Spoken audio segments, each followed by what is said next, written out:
On the morning of April 15, 1945, in a muddy field outside the crumbling city of Leipzig, 347 German women stood in ragged formation, their grey uniforms torn and stained from weeks of retreat. They had served as communications auxiliaries, nurses and administrative clerks for the German armed forces during the war, and now they waited in the cold spring rain, certain they were about to face the worst moments of their lives.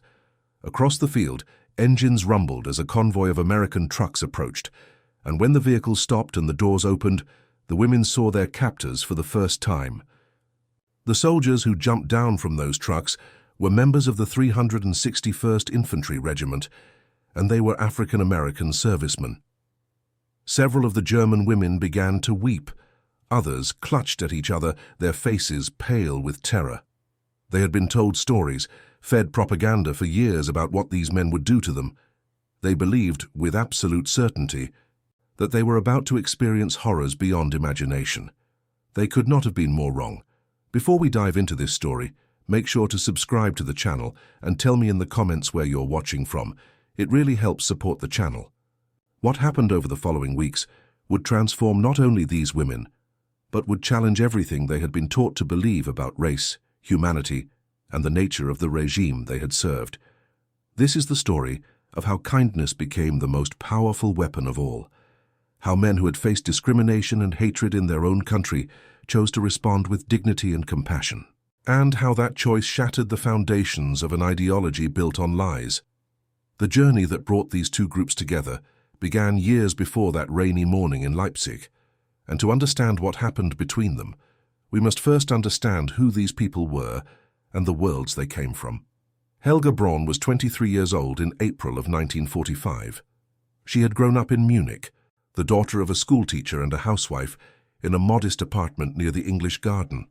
Her childhood had been ordinary in most respects. She played with neighborhood children, attended school, helped her mother with cooking and cleaning. But her childhood had also been shaped by the regime that came to power when she was 11 years old.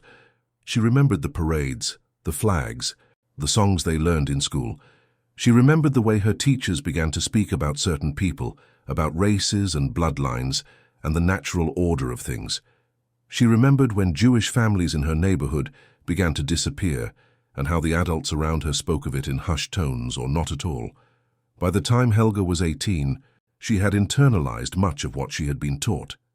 She did not consider herself a fanatic. She had never joined any political organizations beyond what was required. But she had absorbed, through years of education and propaganda, a set of beliefs about the world that seemed as natural and obvious to her as the rising of the sun. She believed that her people were engaged in a great struggle for survival. She believed that they were surrounded by enemies who wished to destroy them. And she believed, with a conviction that went deeper than conscious thought, that some human beings were fundamentally different from others, that some were superior and some were inferior, and that this was simply the way of things. When she was 20, Helga volunteered to serve as a communications auxiliary.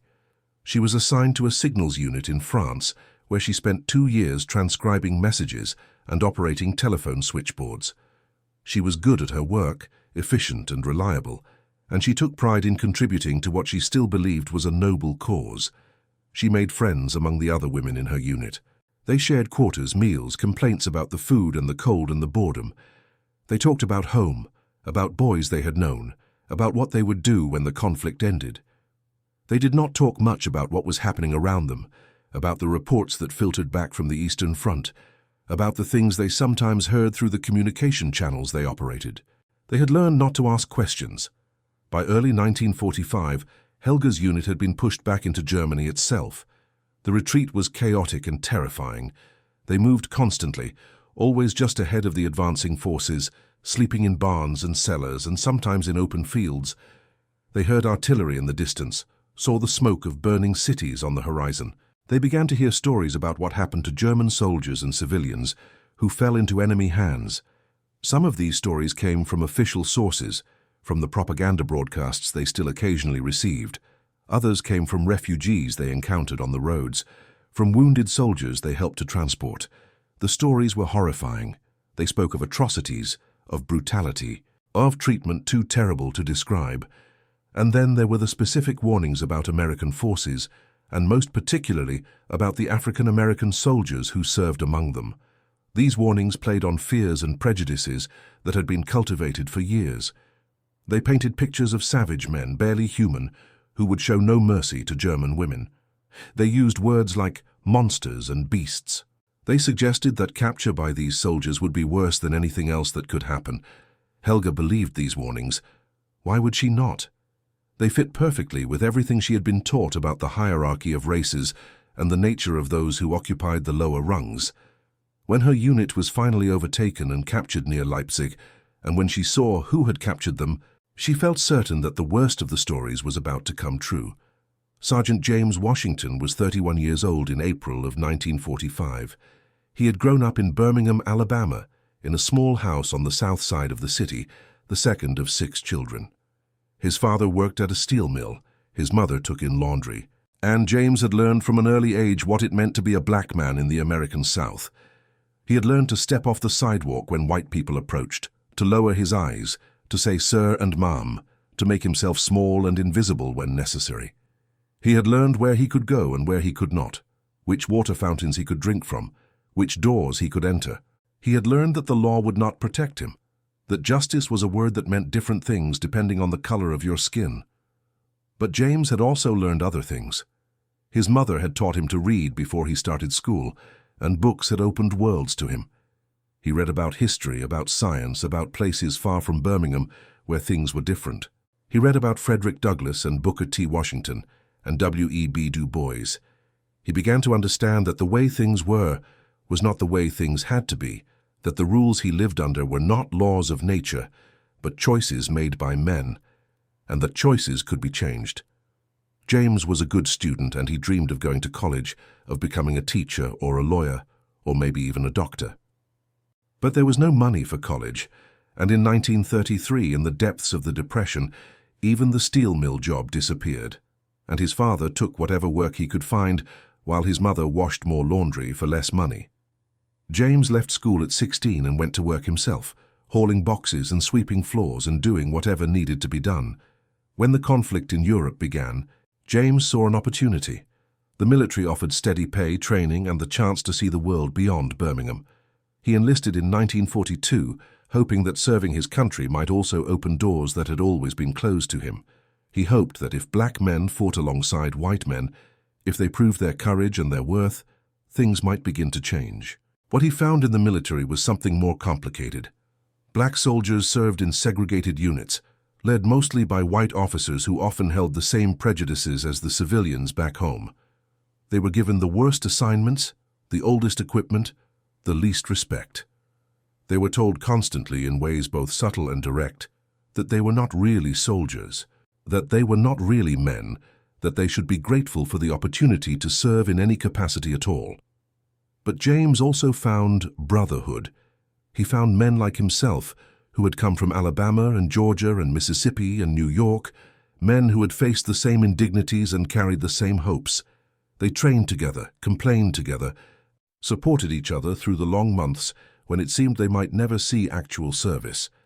And when they finally did see action, they fought with a determination that surprised even themselves. The 361st Infantry Regiment landed in France in late 1944 and pushed into Germany in early 1945. They faced the same enemy fire as any other unit, took the same casualties, accomplished the same objectives. They proved everything they had hoped to prove. And yet they knew that when they returned home, nothing would have changed. The same water fountains, the same doors, the same sidewalks would be waiting for them. The same laws, the same hatred. James thought about all of this as his unit advanced through Germany, as he saw the destruction that the conflict had wrought, as he encountered German civilians and soldiers who looked at him with fear and confusion. He saw how the propaganda had worked on them, how they had been taught to see him as something less than human, and he recognized it. He had seen the same thing at home in different forms but with the same intent. He knew what it meant to be looked at that way.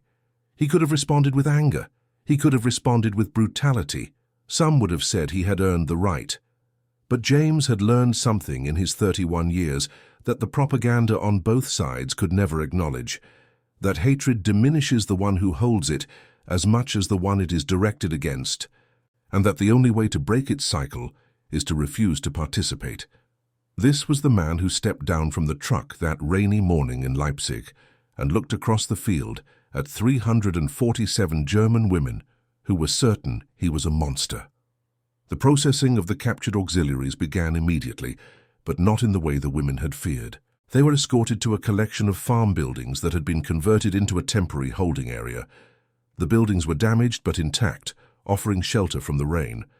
Inside, the women found that someone had already been there before them. There were blankets stacked in corners, there were containers of water, there was bread and tinned meat, and even some hot coffee in large metal urns. Helga stood near the door of the barn where she had been directed, watching the American soldiers moving about outside. She watched Sergeant Washington giving orders, directing his men, organizing the chaos of the processing operation. She watched the way he moved, the way he spoke, the way he treated his men and the German prisoners alike. She was looking for signs of the monster she had been promised. She was looking for cruelty, for savagery, for the darkness she had been taught to expect. She could not find it. One of the American soldiers approached the barn with a crate of supplies. He was young, probably no more than 20, with a round face and a gap between his front teeth. He smiled at the women as he set down the crate, and he said something in English that Helga did not understand. His tone was friendly, almost cheerful. He mimed drinking from a cup and pointed at the coffee urns, making sure they knew it was for them. Then he tipped his helmet and went back outside. Helga did not know what to make of this. The women around her were equally confused. They had been prepared for assault, for humiliation, for treatment that would confirm everything they had been told. Instead, they were being given coffee. The first night passed without incident. The women slept on the blankets that had been provided, huddled together for warmth and comfort. Guards were posted outside the buildings, but the guards did not enter. When morning came, breakfast was provided.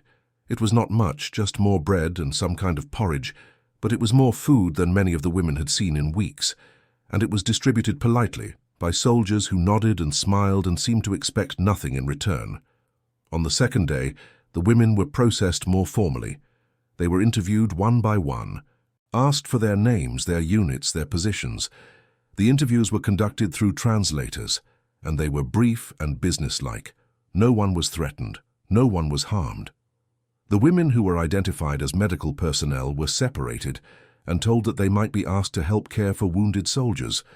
The rest were told that they would be moved to a more permanent facility soon. Helga's interview was conducted by a young lieutenant with glasses and a serious expression. He asked her questions from a form, writing down her answers in neat handwriting. When the interview was over, he looked up at her and said, in heavily accented German, that she should not worry.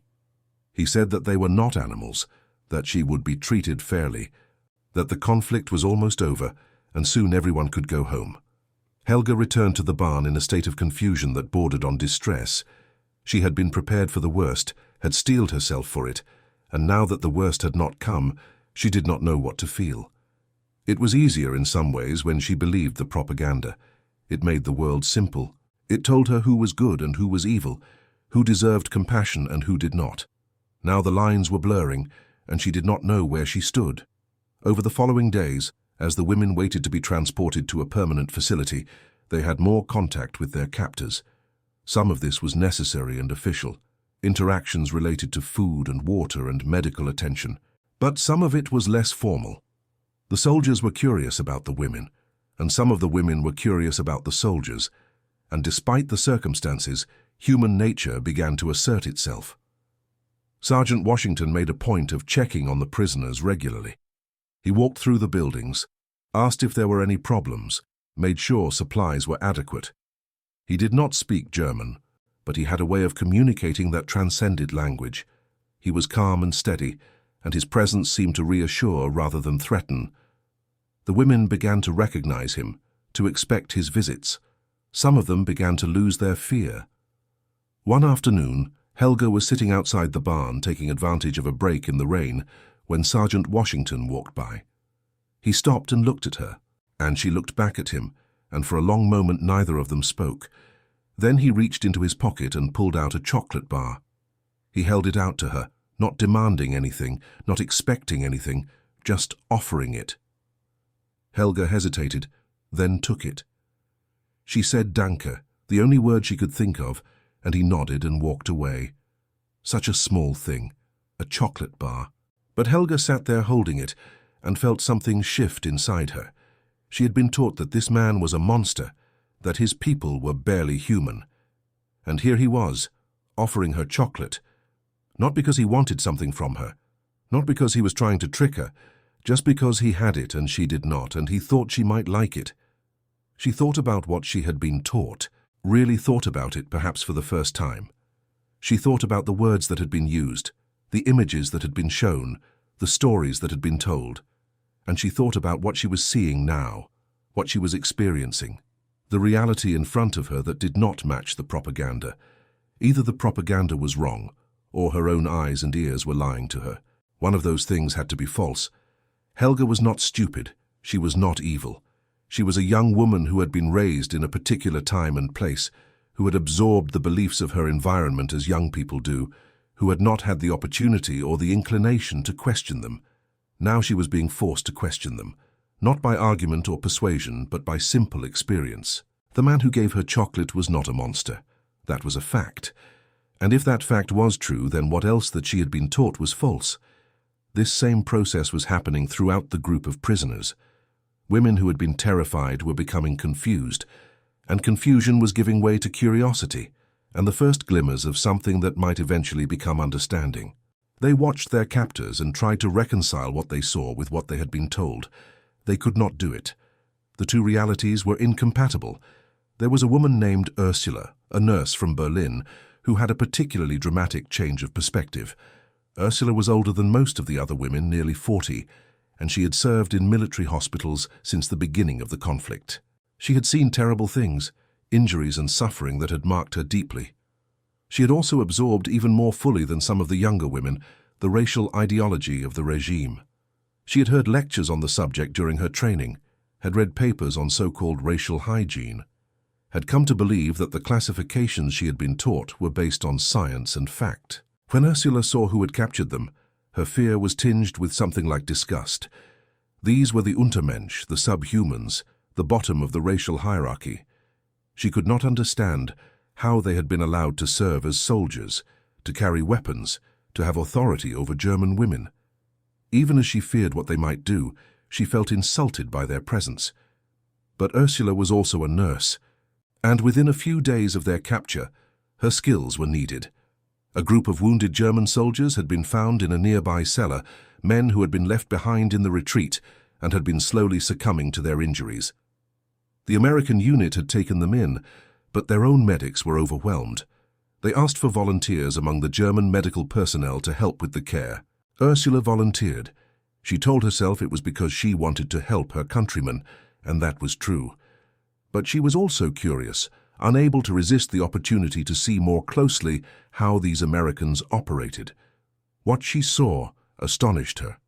The wounded German soldiers were being treated in the same building as wounded American soldiers. They were being given the same food, the same medications, the same care. The American medics worked on them with the same attention and effort they gave to their own men, and the black soldiers who served as orderlies and stretcher bearers treated the German wounded with a gentleness that Ursula had not expected, that she had not thought possible. There was a young German soldier with a badly infected leg wound. He was delirious with fever, crying out, sometimes struggling against those who tried to help him. Ursula watched as one of the black orderlies, a large man with hands that looked like they could crush stones, sat beside this soldier and held him still, not with force, but with a kind of firm tenderness, speaking to him in a low voice, even though the soldier could not understand the words. The orderly stayed with him for hours, changing his bandages, giving him water, wiping his forehead. When the soldier's fever finally broke and he opened his eyes and saw who was caring for him, his face went through several expressions in quick succession: fear, confusion, and then something that looked like gratitude. Ursula saw this, and she saw many other things like it over the following days. She saw the American soldiers sharing their rations with the German wounded. She saw them writing letters for men who could not write themselves, letters that would be sent to families in Germany if such a thing became possible. She saw them treating the German wounded not as enemies, but as patients, as human beings who were suffering and needed help. And she saw how the black soldiers in particular behaved. They had every reason to be cruel. They came from a country that treated them as less than human, and they were now in a position of power over people who had been taught to see them the same way. They could have taken revenge, could have responded to hatred with hatred. Instead, they responded with professionalism and decency, and something that looked very much like compassion. Ursula began to talk with some of these men, using the broken English she had learned in school and gestures and patience on both sides. She learned about their lives, their homes, their families. She learned about Birmingham and Chicago and Harlem, about segregation and discrimination, about the obstacles they had faced and the dreams they still held. She learned that they were not subhumans at all, but men who were very much like any other men, with the same hopes and fears and loves and sorrows. She began to realize that she had been lied to. It was a terrible realization, not because she minded being wrong, but because of what that wrongness implied. If she had been lied to about this, about something so fundamental, then what else had been a lie? How much of what she believed was actually true? How much of what she had done and supported had been based on falsehoods? These were not easy questions to ask, and they did not have easy answers, but Ursula asked them anyway, because she could not look at what was in front of her and pretend she did not see it. The evidence was too clear. The kindness was too real. The story of these women and their captors was not unique. Throughout Germany, in the spring of 1945, similar scenes were playing out as Allied forces advanced and took prisoners by the thousands and then the tens of thousands. But the interactions between the German women auxiliaries and the black American soldiers had a particular significance because of the specific lies that were being exposed. The propaganda about African Americans had been intense and vicious. It had portrayed them as primitive, violent, and dangerous, creatures of pure instinct with no capacity for civilization or mercy. It had drawn on some of the worst stereotypes and fears, magnifying them into something nightmarish. German soldiers and civilians had been warned repeatedly about what would happen if they fell into the hands of these men. The warnings were designed to make them fight harder, to make surrender unthinkable. Now those warnings were being proven false, one small act of kindness at a time. Every chocolate bar that was shared, every wound that was bandaged, every respectful word that was spoken was a refutation of the propaganda. The German women could not maintain their fear and hatred in the face of such consistent evidence that it was unjustified. They were not converted by argument but by experience, by the simple demonstration that the men they had been taught to see as monsters were in fact decent human beings. This was, in its way, a kind of victory more important than any battle. Battles could be won and lost, territory taken and retaken, but what was happening in those camps and holding areas was a defeat for an ideology, a dismantling of a world view.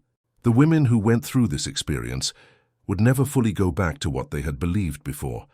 The lies had been exposed too clearly, and lies that have been seen for what they are lose their power. But it is important not to romanticize this process or to make it simpler than it was.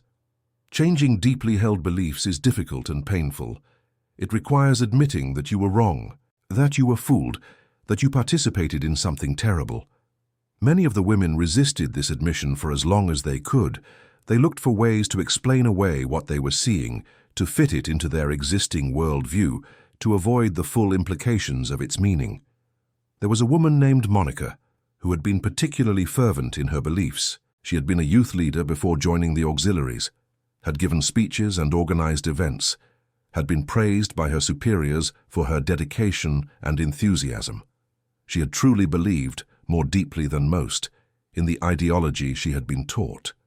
When she was captured and saw who had captured her, her first reaction was not fear but outrage. How dare these people, these subhumans, have power over her?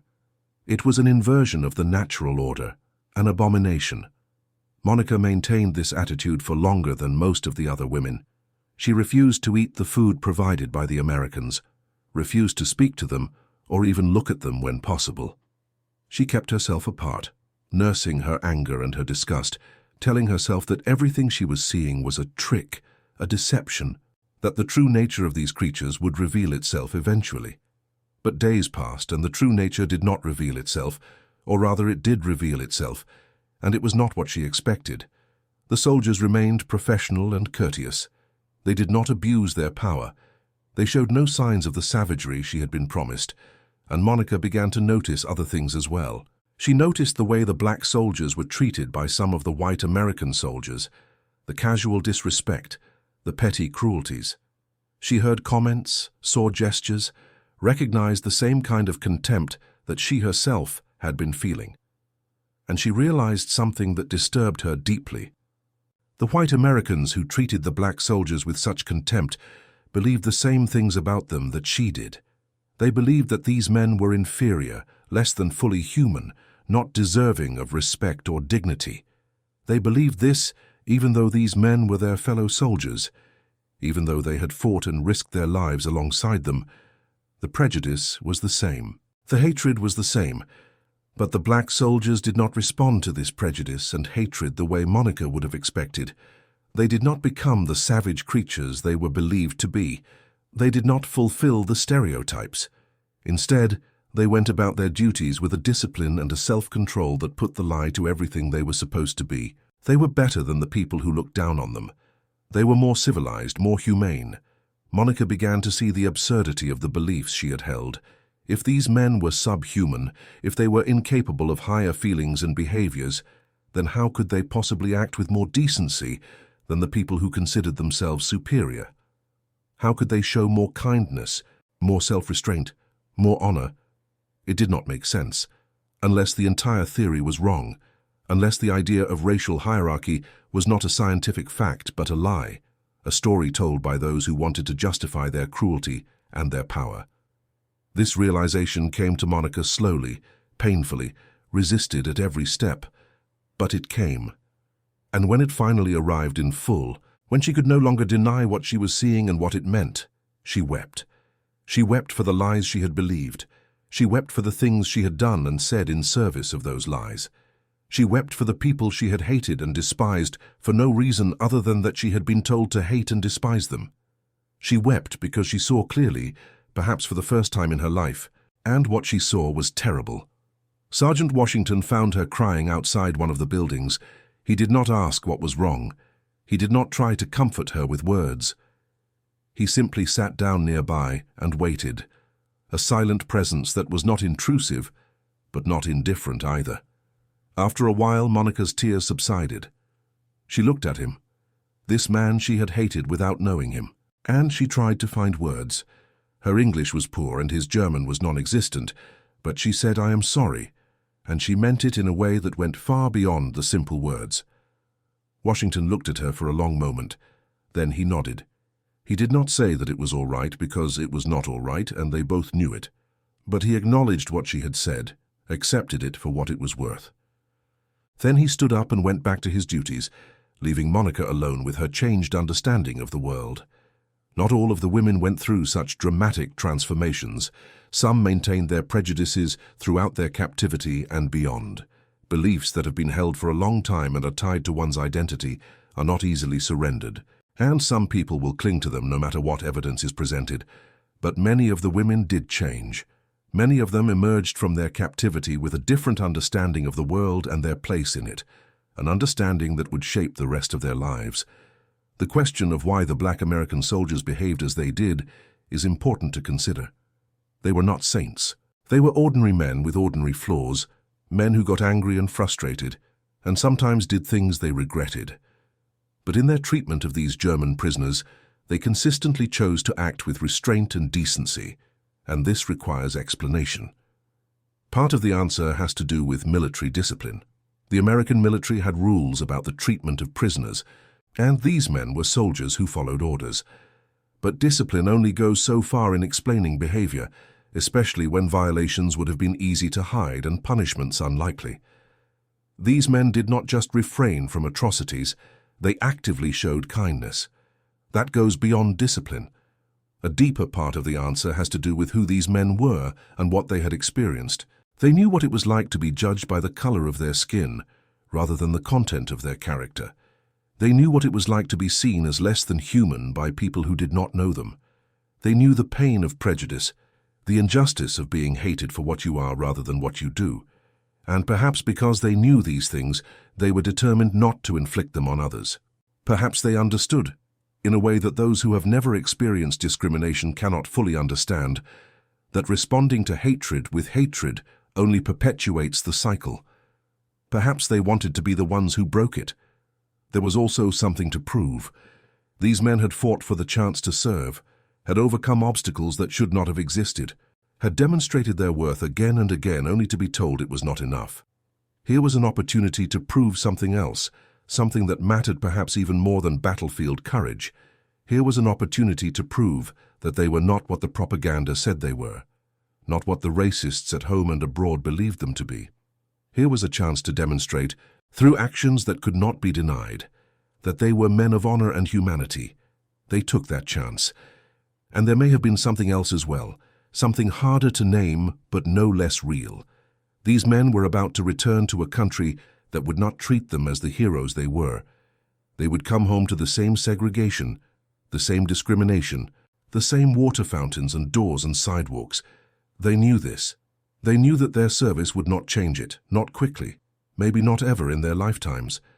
And perhaps, in the face of that knowledge, they chose to act in a way that affirmed their own values, their own sense of who they were regardless of how others saw them. Perhaps they chose kindness because kindness was who they wanted to be, and no amount of hatred directed at them could take that choice away. Whatever the reasons, the effect was profound. The women who experienced this kindness were changed by it. They could not maintain their beliefs in the face of such consistent contradiction, and when they returned to their lives after the conflict ended, they carried this change with them. Helga Braun went home to Munich in late 1945. The city was devastated, barely recognizable, but her parents' apartment building was still standing, and her mother was still alive. Her father had perished in the conflict, but she did not learn this until she reached home. She spent the first weeks helping to clear rubble and standing in lines for food and trying to comprehend what had happened to her world. But she also spent time thinking about what she had experienced in captivity. She thought about Sergeant Washington and the chocolate bar. She thought about the way she had been treated, the kindness she had been shown by men she had been taught to hate. She thought about the lies she had believed and what those lies had cost, not just her but everyone, the entire country, the entire world. Helga did not know what to do with these thoughts at first. There was too much else to worry about, too much immediate need to address. But as the months passed and some semblance of normal life began to return, she found that she could not let go of what she had learned. She felt a need to understand it more deeply, to explore its implications, to figure out what it meant for how she should live. She began to read. Books were scarce in the immediate aftermath, but she found what she could. She read history, philosophy, accounts of what had really happened during the years of the regime. She read about the camps, about the systematic murder of millions of people based on the same racial ideology that had told her black soldiers were monsters. She read about the scope of the horror, and she realized that she had been part of it, that her work as a communications auxiliary had contributed to the machinery of destruction, even if she had never seen the destruction directly. This was a heavy burden to bear. Many people who were part of that system found ways to avoid bearing it, telling themselves that they did not know, that they were just following orders, that they were small cogs in a large machine. Some of these things were true, but they were not the whole truth, and Helga did not hide behind them. She accepted her share of the responsibility. She lived with the weight of it. But she also tried to learn from it. She tried to understand how it had happened, how an entire nation had been led down such a path, how ordinary people had come to believe and do such terrible things. She studied the propaganda, the way it had worked on emotions and fears, the way it had created a worldview that made atrocities seem not just acceptable, but necessary. She saw how she had been manipulated, and she resolved never to be manipulated that way again. She also resolved to teach others what she had learned. She went back to school, earned a degree in education, and became a teacher herself. She taught history to children, and she made sure to teach them the whole truth, not just the parts that were comfortable. She taught them about the regime, about what it had done and how it had happened. She taught them about propaganda and prejudice, about the danger of believing things without evidence, about the importance of seeing people as individuals rather than as members of groups. And she told them about her own experience. She told them about being captured and about the Black American soldiers who treated her with kindness. She told them about the lies she had believed and how she had discovered they were lies. She told them that she had been wrong, that the beliefs she had held were not just incorrect but evil, and that recognizing this had been the beginning of her real education. It was not easy to tell this story. It required admitting things about herself that were shameful. It required facing the looks of her students, their questions, their judgments. But she told it anyway because she believed it was important, because she believed it might help them avoid the mistakes she had made. Helga taught for 35 years, and she told her story to thousands of students. She could not know how many of them were affected by it, how many of them carried it with them and applied it to their own lives. But she believed it mattered, and she kept telling it until she retired. She passed away in 1998 at the age of 76, and her former students came from all over Germany for her funeral. They spoke about what she had taught them, not just the facts of history, but the lessons of humanity. They spoke about her honesty, her courage, her determination to face the truth, even when it was painful. They said that she had made a difference in their lives. Ursula, the nurse from Berlin, had a different but equally meaningful path. Her experience caring for the wounded alongside the American medics had changed her profoundly. She had seen a model of medical care that was not based on who the patient was, but simply on the fact that they were suffering and needed help. She had seen Black and white Americans working together, not perfectly, not without friction, but working toward a common purpose. And she had seen that it was possible to do this, that cooperation across racial lines was not just an ideal, but a reality that could be achieved. After the conflict ended, Ursula stayed in the medical field. She worked in hospitals during the difficult years of recovery, treating anyone who needed care, former soldiers and civilians, people from all backgrounds. She did not make distinctions based on what they had done or believed. She treated them because they were patients, because they were human beings who were suffering. She also became an advocate for changes in the medical system. She had seen how things could be done differently, and she pushed for reforms that would make care more equitable and accessible. She argued for better training for nurses, for more respect for the profession, for standards that would ensure quality care for everyone. She did not accomplish all of these goals, but she made progress, and others continued the work after her. Ursula also wrote about her experiences. She wrote articles for medical journals about what she had seen during the conflict, about the treatment of wounded prisoners, about the lessons that could be learned. She wrote about the Black American medics and orderlies who had worked alongside her, about their skill and their compassion. She made sure that their contributions were recognized, that their story was told. She lived until 2003, well into her 90s, and she remained sharp and engaged until the end. She gave interviews to historians and journalists, sharing her memories of that time and what it had meant to her. She always came back to the same point, that her experience had shown her the lies she had believed, and that seeing those lies had changed everything.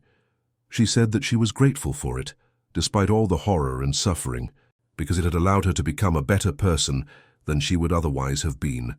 Monica, the former youth leader who had been so fervent in her beliefs, had perhaps the most dramatic transformation of all. The realization that she had been wrong struck her with a force that left her reeling. She had built her identity around the ideology she had believed. She had been praised and rewarded for her dedication to it. To discover that it was all based on lies was to discover that she did not know who she was. She struggled with this for years. She went through periods of depression, of anger, of despair. She did not know how to rebuild her life on a foundation that was not poisoned. She felt that everything she had been was tainted, that there was nothing left of her that was worth keeping. But slowly, painfully, she began to find her way. She sought out others who had gone through similar experiences, who had believed and then stopped believing, who were trying to figure out how to live with what they had done. She found that talking with them helped, that sharing the burden made it lighter. She began to understand that she was not alone, that many people had been deceived and had committed acts that they regretted, and that what mattered now was what they did with the rest of their lives. Monica decided to devote her life to combating the ideology she had once supported. She joined organizations that worked against extremism and prejudice. She spoke to young people about how she had been recruited and radicalized, about the techniques that had been used on her, about how to recognize and resist them. She was a powerful speaker because she was speaking from experience, because she knew from the inside how these things worked. She also sought out members of groups that had been persecuted by the regime. She wanted to face them, to acknowledge what had been done to them, to apologize for her part in it. These were difficult encounters. Some people were willing to meet with her and some were not. Some accepted her apology and some could not. She did not blame those who could not. She understood that what had been done could not be undone, that words were not enough to heal such wounds. But she said the words anyway, because they needed to be said, and because saying them was part of her own healing as well. Monica never married, never had children. She said that she did not feel she deserved such happiness, that she needed to spend her life in service to others to begin to balance the harm she had done. This was perhaps too harsh a judgment on herself, but it was how she felt, and she lived according to it. She worked until she was unable to work anymore, and she passed away in 1987, at the age of 61. She was buried without ceremony as she had requested, but the organizations she had worked with marked her passing with statements acknowledging her contributions. They said she had made a difference, that lives had been saved because of her efforts. It was true. And what of the men who had caused these transformations, the black American soldiers who had shown kindness to their enemies? Sergeant James Washington returned to the United States in late 1945. He came home to Birmingham, to the same house he had grown up in, now occupied by his younger siblings and his aging mother. His father had passed during the time he was away. James took over as the head of the household, finding work at a factory that was willing to hire black workers, now that the conflict-time labor shortage had eased some of the barriers. He did not talk much about his experiences in Europe. When people asked about the conflict, he gave short answers and changed the subject. He did not want to tell them about the fighting, and he could not tell them about the rest of it, because they would not understand. How could he explain that he had been treated with more respect by German prisoners than he was by his own countrymen? How could he describe the experience of being seen for a little while as a man rather than as a color? How could he talk about the women who had looked at him with fear and hatred and then looked at him differently after they got to know him? These were things that did not fit into the world he had come back to, and so he kept them to himself. But the experiences had changed him in ways that would shape the rest of his life. He had seen that prejudice could be overcome, that people could change when they were given the opportunity to see the truth. He had seen it happen, witnessed it with his own eyes, and if it could happen there, with those women, then maybe it could happen here, in Birmingham, in America. Maybe not quickly, maybe not completely, but maybe, and that maybe was enough to keep him going, to keep him working for change. James became involved in the civil rights movement as it began to grow in the years after the conflict. He attended meetings, participated in voter registration drives, supported the boycotts and protests that began to challenge the system of segregation. He was not a leader, not a prominent figure. He was one of the many thousands who did the work, who showed up, who took the risks. But he was there and he made a difference. He thought sometimes about the German women, about Helga and Ursula and Monica and the others. He wondered what had happened to them, whether they remembered their time in captivity, whether it had meant anything to them. He hoped it had. He hoped that the kindness he and his fellow soldiers had shown had made a difference, had planted seeds that might grow into something better. He could not know for certain, but he hoped. James Washington passed away in 1979 at the age of 65. He lived long enough to see some of the changes he had worked for, the end of legal segregation, the passage of civil rights laws, the beginnings of a different America. He did not live long enough to see how far there was still to go, but perhaps that was a mercy. He knew progress when he saw it, and there had been progress. The world he left was not the world he had been born into, and he had helped to make it that way. At his funeral, his younger sister spoke about him. She talked about how he had come back from Europe different, quieter, and more thoughtful. She said he had never told her exactly what had happened over there, but she knew it had been important. She said he had spent the rest of his life trying to build the world he had glimpsed, a world where people were judged by who they were and not by what they looked like.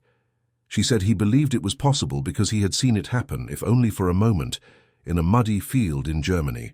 The interaction between these German women prisoners and their black American captors was a small event in the vast panorama of the Second World Conflict. It was not recorded in the history books, not marked by any monument or memorial. It was one of countless encounters between people who were supposed to be enemies, but who found something else in each other, something that defied the categories they had been assigned. But small events can have large meanings, and this one did. It demonstrated something important about human nature, about the possibility of change, about the power of kindness as a weapon against hatred. It showed that people who have been taught to see each other as less than human can learn to see each other as fully human when given the chance. It showed that propaganda can be defeated not by counter-propaganda, but by reality, by simple acts of decency that contradict the lies. It also demonstrated something about the particular experience of black Americans during this period. These men served a country that did not fully accept them, fought for freedoms they themselves were denied, and then had an experience that was in some ways more transformative than the combat itself. They saw that they were not who their enemies believed them to be, and they saw that their enemies could come to recognize this. They saw that change was possible. They came home carrying this knowledge, and it gave them the strength to keep fighting for change even when it seemed hopeless. The women, too, carried something with them for the rest of their lives. They carried the knowledge of their own error, the awareness that they had believed lies and done harm because of those lies. This was a heavy burden, but it was also a gift, because it protected them from making the same mistakes again. They became, in a sense, inoculated against propaganda. Having seen how it worked on them, they could recognize it when it tried to work on them again. They could see the lies for what they were. And they passed this knowledge on. Helga taught her students. Ursula wrote her articles. Monica gave her speeches. They did not let their experience disappear into the past. They used it, made it meaningful, turned their suffering and their shame into something that could help others. They took the weight of what they had done and transformed it into a force for good. This is perhaps the most important lesson of this story. The past cannot be changed. The harm that was done, and no amount of regret or apology can undo it. But the future is not yet written, and what we learn from the past can shape what we do in the future. The women who were changed by their captivity did not become perfect people. They still had flaws and made mistakes, but they were better than they would have been if they had not gone through that experience. They were more aware, more thoughtful, more careful about what they believed and how they treated others, and that mattered. That made a difference. In the years after the conflict, Germany went through a long and difficult process of reckoning with what had happened. There were trials and investigations, official acknowledgements and memorials.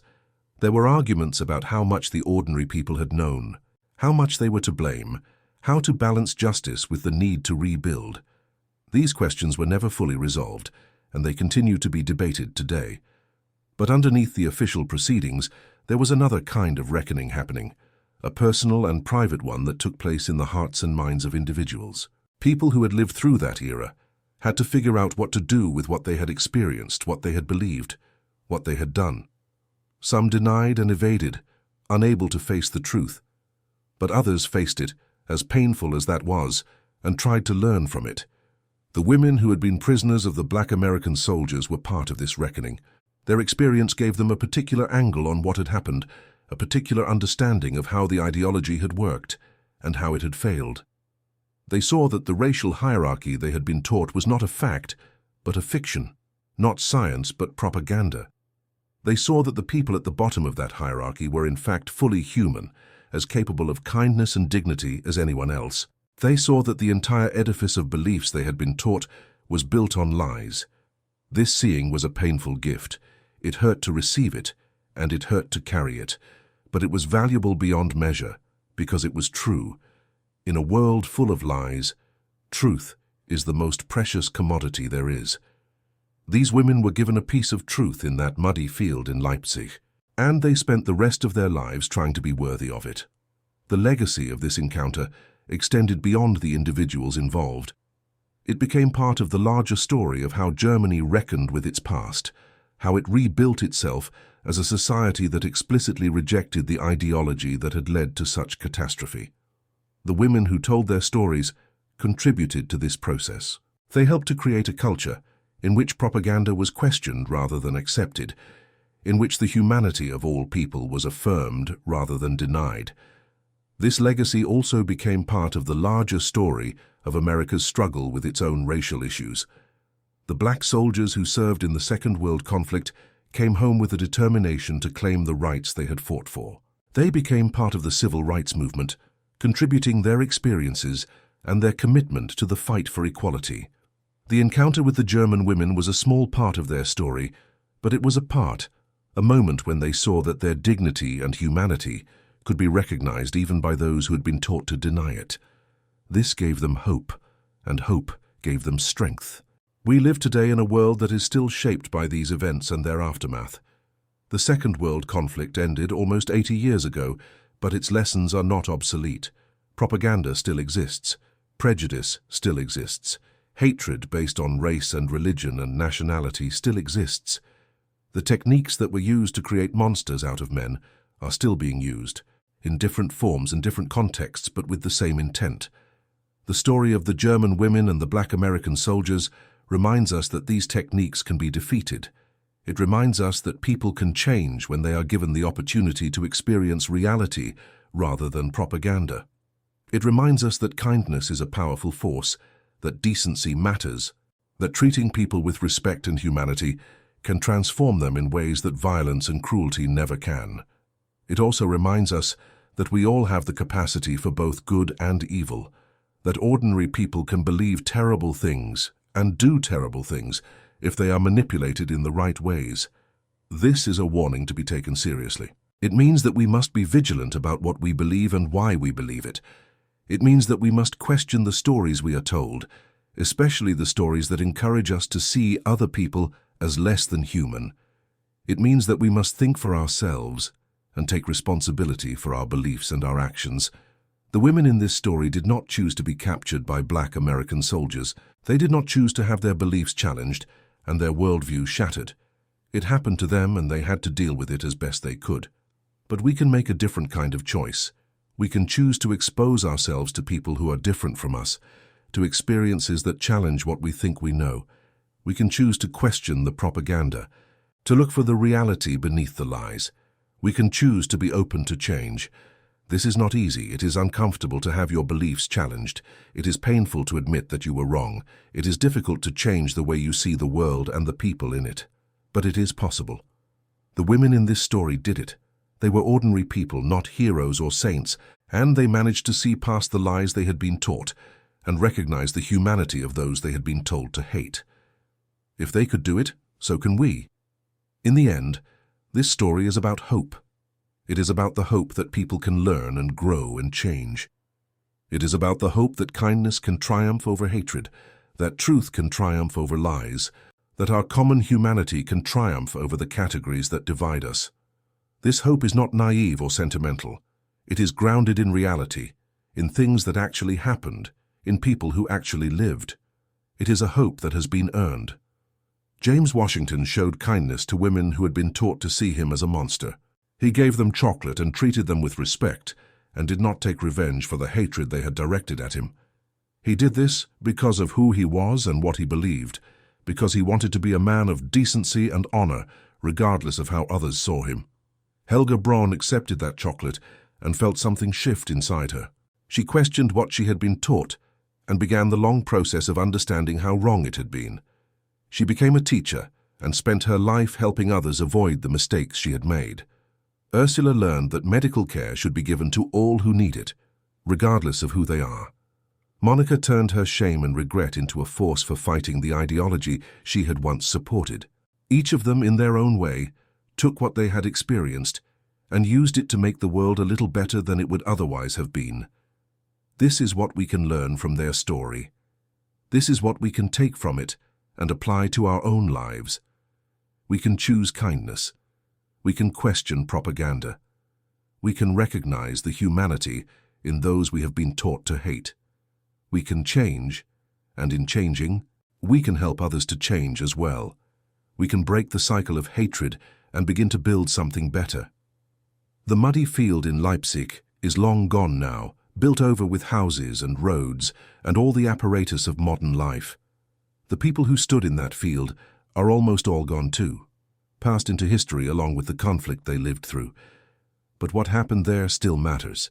It still teaches. It still inspires. In a time when it would have been easy to be cruel, men chose to be kind.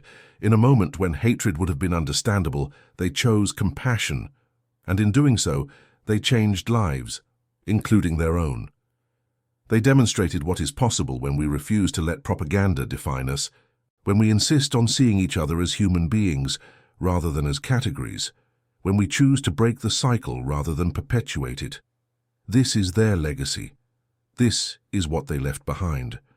And it is still alive, still working in the world, every time someone chooses kindness over cruelty, truth over lies, hope over despair. They showed us what is possible. The rest is up to us. The spring of 1945 gave way to summer, and summer to fall, and the world began the long process of recovering from the most devastating conflict in human history. The women who had been prisoners were released and made their way home. The soldiers who had captured them were shipped back to America and discharged into civilian life. They went their separate ways and mostly never saw each other again, but they carried each other with them. The women remembered the soldiers who had treated them with kindness. The soldiers remembered the women who had looked at them with fear and then with something else. They remembered the moments of connection, the small gestures of humanity, the chocolate bars and the coffee, and the words spoken across the barrier of language. These memories did not fade with time.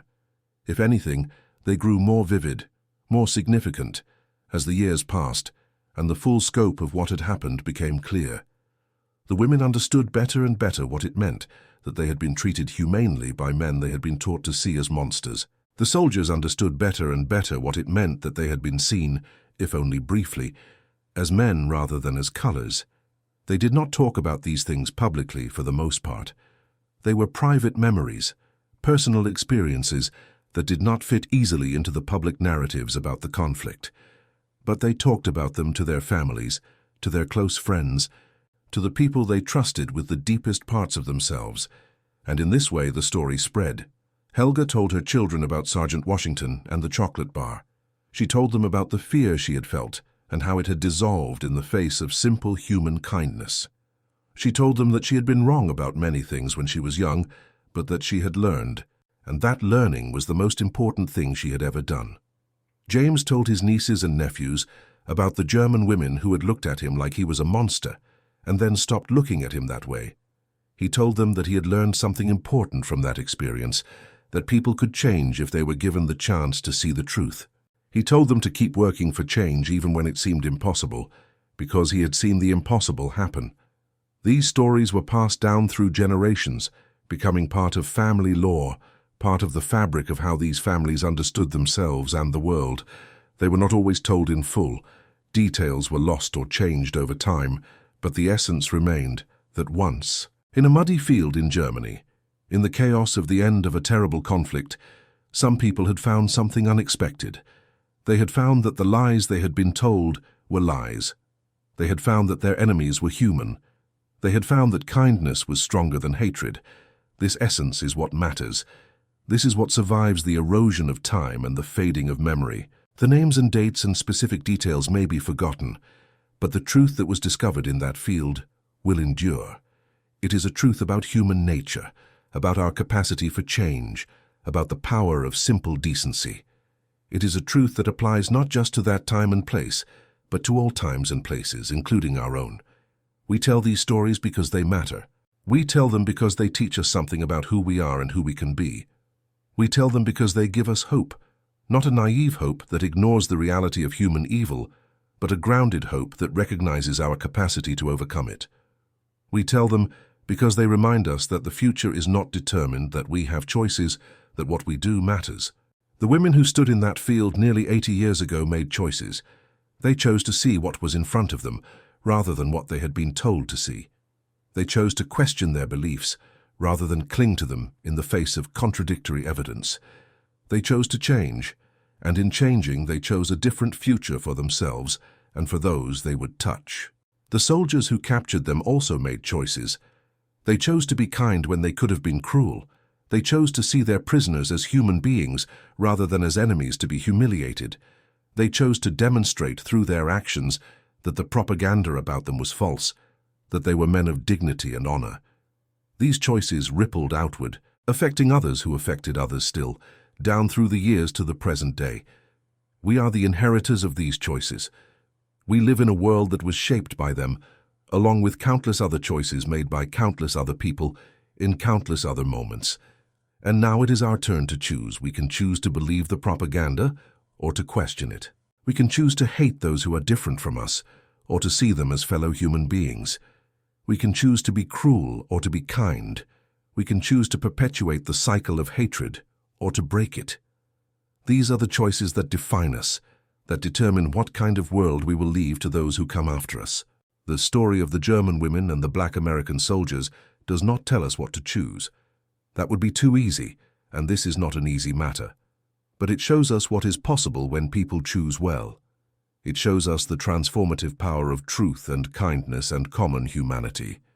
It shows us that change is possible, that prejudice can be overcome, that people are capable of becoming better than they were taught to be.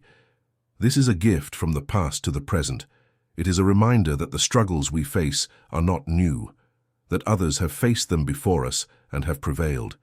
It is an encouragement to keep working, keep hoping, keep choosing the harder right over the easier wrong. It is a light in the darkness, small but real, showing us the way.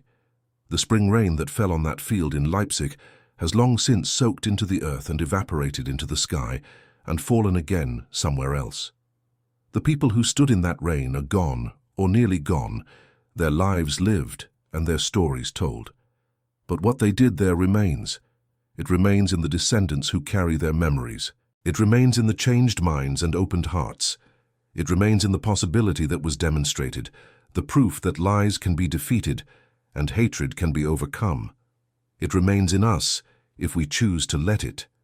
It remains in every choice we make to see past the propaganda, to recognize the humanity in others, to respond to hatred with something better than hatred. It remains in every moment of kindness we show to those who expect cruelty, every truth we speak against the lies. It remains in the world we are building, whether we know it or not, with every decision and every action. The conflict ended. The women went home, the soldiers went home, the world began again. And in that beginning was a seed, planted in a muddy field by people who did not know what they were planting. That seed has grown. It is still growing. It will keep growing for as long as we nurture it, for as long as we remember what happened and what it means, for as long as we choose to learn from it and live by it. This is the story. This is what happened and what it signifies. This is what was discovered in that unlikely encounter between people who were supposed to be enemies, but who found something else instead. And that concludes our story. If you made it this far, please share your thoughts in the comments. What part of this historical account surprised you most? Don't forget to subscribe for more untold stories from World War II, and check out the video on screen for another incredible tale from history. Until next time.